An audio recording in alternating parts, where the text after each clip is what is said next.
Bienvenido a un lugar donde la realidad se mezcla con lo imposible, donde cada susurro puede ser un lamento y cada sombra algo que no debería estar ahí.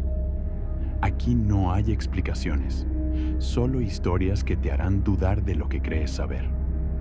Prepárate para escuchar lo que otros prefieren callar, porque en este canal, lo paranormal es real. Apaga la luz, ajusta el volumen y no mires detrás de ti. Los salvajes del monte. Una historia real ocurrida en Ojo de Agua. Voy a contarles una historia que ocurrió en Ojo de Agua, un pueblito pequeño que se encuentra en la zona limítrofe entre Quintana Roo y Campeche, en el sureste de México.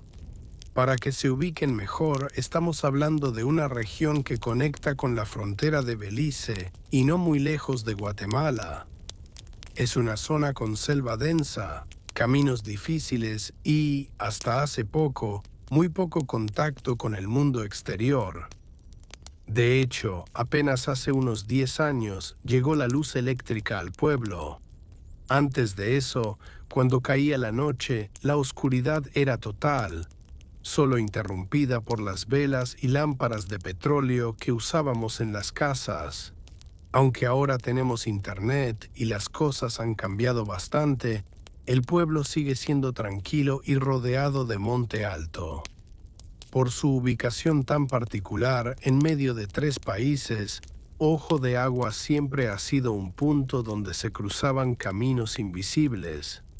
Era normal, aunque parezca increíble, encontrar personas completamente desconocidas en medio de la selva, en lugares donde uno pensaría que no debería haber nadie.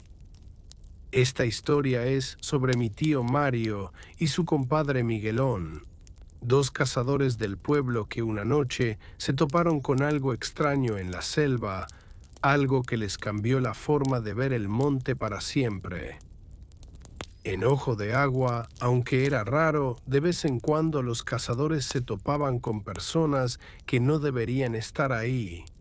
Contrabandistas moviéndose entre México y Belice, exploradores extranjeros buscando ruinas mayas para saquear, menonitas que habían entrado en la selva buscando a sus animales perdidos, e incluso, aunque no se hablaba mucho de ello, narcos o militares que patrullaban sin avisar. Estos encuentros no sucedían siempre, eran bastante improbables considerando lo inmensa que es la selva, pero cuando ocurrían, podían ser extremadamente peligrosos. En el monte profundo no hay leyes, no hay policía, no hay a quien pedir ayuda. Un mal encuentro significaba que quizás nunca volverías al pueblo y nadie sabría jamás qué te había pasado. De hecho, en la región habían ocurrido algunas desapariciones a lo largo de los años, no tanto en Ojo de Agua mismo, pero sí en pueblos cercanos. Casi siempre eran personas con fama de cuatreros, de esas que se metían a la selva a robar ganado y simplemente un día no regresaban. Nadie investigaba demasiado, la vida seguía y los desaparecidos se convertían en anécdotas para las noches de cantina. Mi tío Mario era un hombre sencillo, de pocas palabras, pero que conocía la selva como pocos. Tenía unos 48 años en aquel entonces, allá por 1996, y había pasado toda su vida caminando por el monte. Su compadre Miguelón era un hombre fuerte y respetado en el pueblo, también experimentado en la selva y la caza. Hoy les voy a contar sobre algo que era muy común hacer antes en el pueblo: linternear. Así le llamábamos a salir a cazar de noche. La técnica consistía en ubicarse en lo alto de árboles grandes, cerca de lugares donde los animales solían pasar o beber agua. Los cazadores esperaban durante horas en la oscuridad total, con sus linternas apagadas, atentos a cualquier sonido. Cuando sentían que un animal se acercaba, encendían la luz repentinamente. El animal, sorprendido por el destello, se quedaba paralizado unos segundos, tiempo suficiente para que el cazador pudiera disparar. Una mañana de octubre, mi tío nos avisó que esa noche él y Miguelón irían a linternear. Salieron alrededor de las 3 de la tarde con sus mochilas preparadas. Agua, comida, municiones para el rifle y sus linternas. Tenían que caminar aproximadamente 2 horas hasta llegar al lugar que habían escogido para cazar, un punto sin nombre donde había unos bebederos naturales a los que los animales acudían durante la madrugada.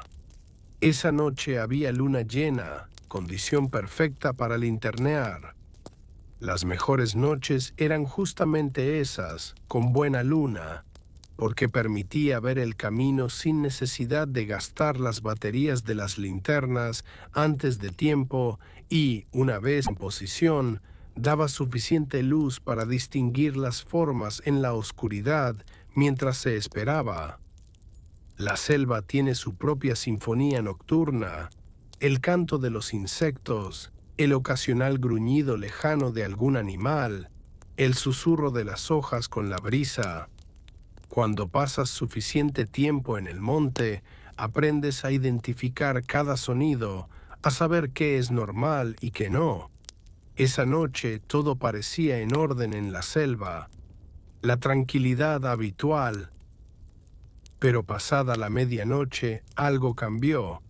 Mi tío cuenta que primero fueron sonidos difíciles de identificar, como ramas quebrándose a lo lejos, pero con un patrón extraño, diferente al de los animales que normalmente transitan por ahí. Los sonidos fueron aumentando gradualmente, acercándose, confundiéndolos. No eran pasos de venado ni de tepezcuintle, tampoco de jaguar. Había algo en el ritmo que les resultaba inquietante, pero familiar al mismo tiempo. Eran pasos humanos. Lo que mi tío Mario y Miguelón nunca imaginaron es que esa noche, mientras trataban de descifrar aquellos sonidos desconcertantes, verían algo que los dejaría marcados para siempre. Aunque era raro, no era imposible toparse con otros cazadores, pero en ese punto específico, tan lejos del pueblo, a esa hora de la madrugada, era prácticamente improbable. La selva es inmensa y encontrar a alguien en ese preciso lugar, en ese momento exacto, era casi como sacarse la lotería, pero con el premio equivocado. Al principio pensaron que tal vez serían otros cazadores del pueblo que habían tenido la misma idea. Pero mientras los sonidos se acercaban, gracias a la clara luz de la luna llena, pudieron distinguir algo que los dejó helados. Era un grupo de personas completamente desnudas, moviéndose entre la vegetación. No venían todos juntos, sino en grupos de 3, espaciados entre sí. Lo curioso es que, según mi tío Mario, pasaron 3 grupos, para un total de 9 personas. Sin embargo, Miguelón siempre ha insistido en que fueron 4 grupos, es decir, 12 personas. Esta diferencia nunca la han podido resolver y me hace preguntarme si ambos realmente vieron lo mismo aquella noche. Lo más extraño era que varias de estas personas llevaban lo que parecían coronas rústicas hechas de bejucos o algún material similar en sus cabezas. Pero lo que realmente aterrorizó a mi tío no fue solo su apariencia, sino el choque absoluto con toda lógica. ¿Qué hacían esas personas, sin ropa, en medio de la selva profunda, a kilómetros de cualquier camino o pueblo, en plena madrugada? ¿Cómo habían llegado hasta ahí y por qué estaban desnudos con esas extrañas coronas? Mi tío dice que lo que sintió fue un miedo distinto a cualquier otro que hubiera experimentado antes. No era el miedo a un animal peligroso o a un humano armado, sino el terror que produce enfrentarte a algo que rompe completamente con tu entendimiento del mundo. Aquello no tenía explicación, no encajaba con nada conocido. El grupo pasaba en silencio absoluto. Mi tío jura que no escuchó ni una sola palabra, ni un murmullo entre ellos. Solo caminaban, pero lo hacían de una manera perturbadora. Parecían estar hipnotizados o en algún tipo de trance. Mi tío recuerda claramente que avanzaban unos cuantos pasos, luego se detenían completamente inmóviles durante varios segundos y después continuaban. Este patrón se repetía una y otra vez. Y lo más inquietante era que en ningún momento volteaban la cabeza o miraban a los lados, como si estuvieran siguiendo un camino invisible que solo ellos podían ver. Había algo en ellos, una vibra, una energía que emanaba terror. Mi tío, que había enfrentado jaguares y serpientes venenosas sin pestañear, sintió un miedo tan primitivo y abrumador que ni siquiera se atrevió a respirar fuerte. Era como si aquellas personas, a pesar de su aparente estado de trance, pudieran detectar cualquier presencia ajena a su grupo. Cuando apareció el primer grupo de 3 personas, tanto mi tío como Miguelón, por instinto se quedaron completamente quietos. No hubo necesidad de señales ni de silbidos. Ambos entendieron, sin decirse una palabra, que lo que estaban presenciando no era normal y que lo mejor era no llamar la atención ni delatarse. Durante casi 2 horas permanecieron completamente inmóviles en lo alto de sus árboles, paralizados por el miedo y la incertidumbre. Los grupos de 3 personas seguían apareciendo a intervalos, siguiendo siempre la misma ruta, con el mismo comportamiento hipnótico. Fue solo después de que estuvieron seguros de que el último grupo había pasado, y tras esperar un tiempo adicional por precaución, que mi tío finalmente se atrevió a silbar suavemente, una señal para saber si Miguelón estaba bien. La respuesta llegó. Un silbido corto y bajo. Ambos estaban vivos, pero ninguno se atrevía a bajar. Esa noche no dispararon ni un solo tiro. La cacería había terminado antes de empezar. Y a pesar de que ya no veían a nadie, ni mi tío ni Miguelón, se atrevieron a descender de los árboles en la oscuridad. Decidieron esperar hasta los primeros rayos de sol, prefiriendo soportar horas de incomodidad que arriesgarse a encontrarse cara a cara con aquellas personas en tierra. Cuando por fin regresaron al pueblo, fueron directamente a la cantina. Necesitaban un trago fuerte y, quizás más importante, necesitaban hablar de lo que habían visto. Al principio la gente pensó que estaban exagerando o que habían tomado durante la cacería, pero luego un viejo del pueblo llamado Don Julio se acercó a su mesa. «Yo también los he visto», les dijo en voz baja. «Hace años, cuando todavía me metía al monte. Son gente que vive ahí dentro». Don Julio les contó que según él no se trataba de ningún grupo indígena conocido. Eran personas de piel notablemente blanca, lo que hacía aún más extraña su presencia en aquella región. Su teoría era que podría tratarse de algún tipo de culto o secta que se había aislado voluntariamente en la profundidad de la selva. Otros en la cantina comenzaron a ofrecer sus propias teorías. Alguien sugirió que podrían ser descendientes de colonos europeos que se habían perdido o escondido en la selva generaciones atrás. Otro mencionó la posibilidad de que fueran personas escapadas de algún hospital mental que habían formado su propia comunidad. Uno de los más viejos del pueblo incluso habló de una antigua leyenda maya sobre los guardianes del inframundo que a veces emergían a nuestro mundo, pero nadie tenía respuestas reales, solo más preguntas. ¿De dónde venían? ¿Qué hacían allí? ¿Por qué la desnudez y las coronas? ¿Cómo sobrevivían? ¿Qué significaba aquel extraño caminar hipnótico? ¿Por qué se movían en grupos de 3? Lo cierto es que después de ese día, aquella zona específica de la selva comenzó a ser evitada por los cazadores de ojo de agua. Mi tío Mario siguió saliendo a cazar, pero nunca regresó a ese lugar. Y aunque ese grupo de personas fue visto en un par de ocasiones más por otros cazadores en los años siguientes, nadie intentó realmente acercarse o investigar. Hay lugares en la selva que es mejor dejar tranquilos, secretos que tal vez no estamos preparados para descubrir.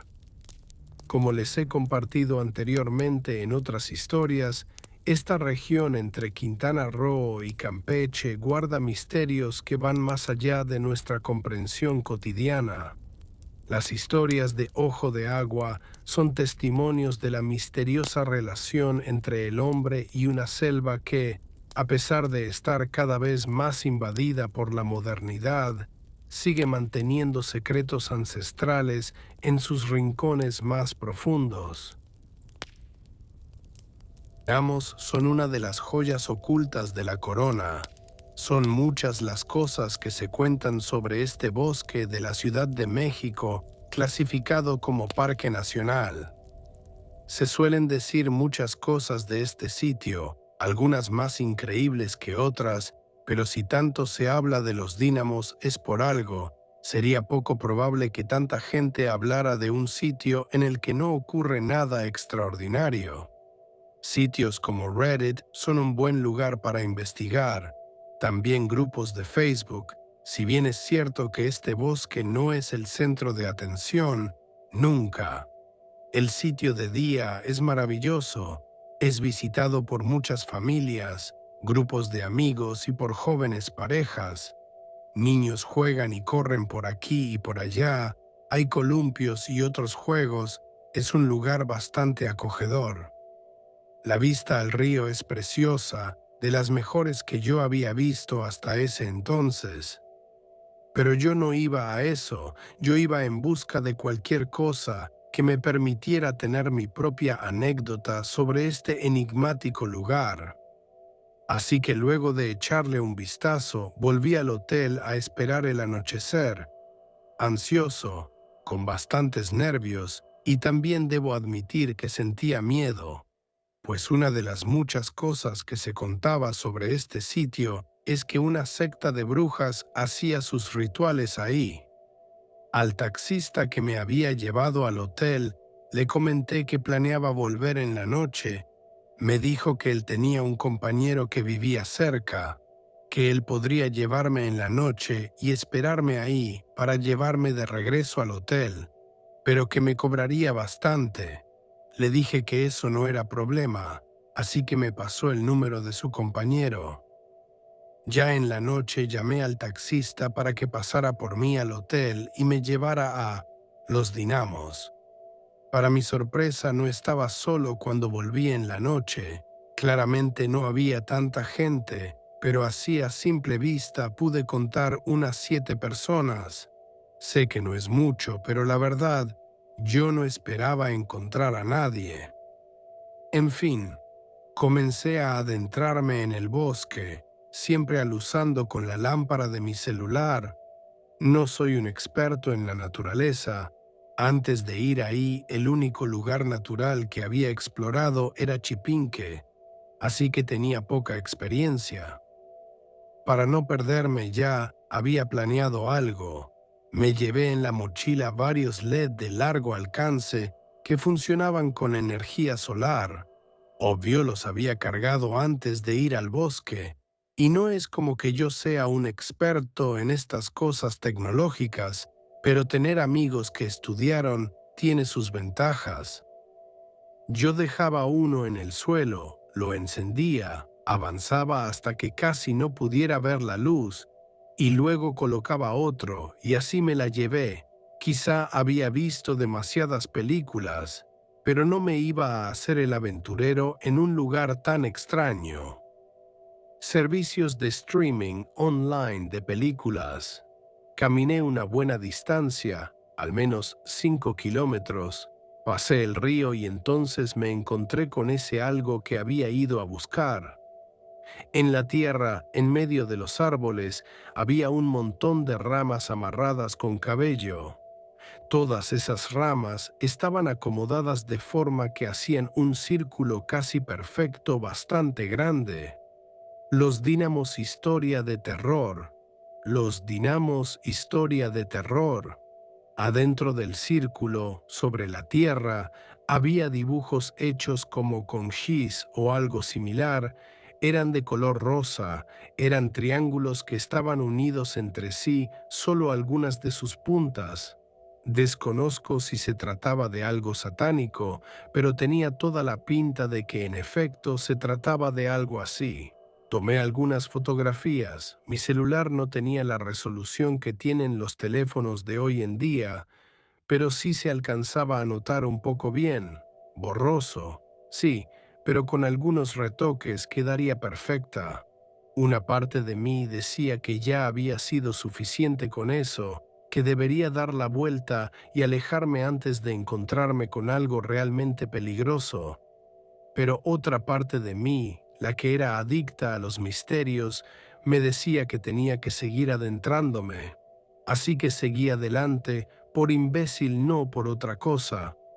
Quizá avancé por una media hora hasta que comencé a escuchar algo que definitivamente no formaba parte de los ruidos de la naturaleza.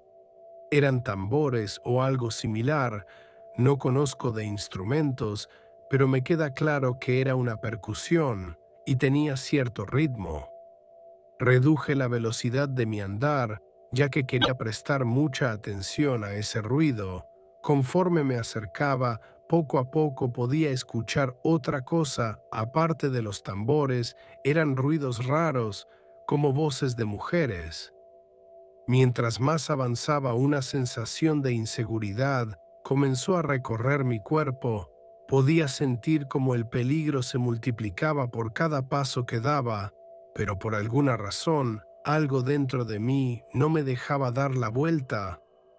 De pronto algo tronó bajo mis pies, apunté al suelo con la linterna de mi celular y me di cuenta que era una vela. Alucé toda la zona y me di cuenta que estaba en medio de un lugar donde se hacían trabajos de brujería, ya que había un montón de cosas raras. Había aves muertas y también había pequeños muñecos amarrados a los árboles. Entonces algo brincó por los árboles, volteé asustado y eché la luz. Era una ardilla. Pero ya que había volteado a ver hacia arriba, me di cuenta que estaba a los pies de una montaña. Resulta que entre tantas cosas que se cuentan de los dínamos, se habla sobre una montaña en la que hay una cueva de la que salen bolas de fuego. También se dice que en la cima de tal montaña suelen subir mujeres desnudas, presuntamente brujas, la secta de brujas que mencioné al principio. Entonces yo asumí, debido a lo que estaba a mi alrededor, que estaba en las faldas de esa misma montaña. Cualquier persona con más de una neurona hubiera dado la vuelta, pero yo jamás he sido muy listo. Me dije a mí mismo, avanza, pero si encuentras algo más, sales corriendo. No avancé ni 100 metros cuando me encontré un hueso tirado. No soy doctor, así que desconozco si se trataba de un hueso humano, pero eso no importaba. Era un hueso. Además parecía estar quemado, como si lo hubieran utilizado para hacer una fogata o alguna cosa rara de brujería. Fue suficiente para mí, di media vuelta y comencé a correr lo más rápido que podía, siempre siguiendo las luces de los LED. Nunca escuché que alguien me fuera siguiendo, pero sí me sentía observado. como si todos los árboles tuvieran ojos y me estuvieran viendo, esperando que tropezara para comerme. Seguí corriendo hasta llegar al río y, luego de resbalar en una de las rocas que permitía cruzar al otro lado, caí directo al agua. Afortunadamente pude salir rápido del río. Le tengo miedo al agua y si entraba en pánico podía haberme ahogado. Luego de ponerme de pie seguí mi camino, ya no iba corriendo tan rápido. Por dos motivos. El primero es que me había lastimado una pierna al caer al río, y la segunda es que la lámpara de mi celular ya no servía. Salí del bosque, el taxista seguía ahí. Gracias a los dioses si me había esperado. Tuve que esperar a que mi ropa se secara un poco para no mojar el taxi y luego ya me llevó de vuelta al hotel. Los dínamos esconden muchos secretos y aunque sí tengo ganas de volver, me da miedo que la próxima vez no corra con la misma suerte.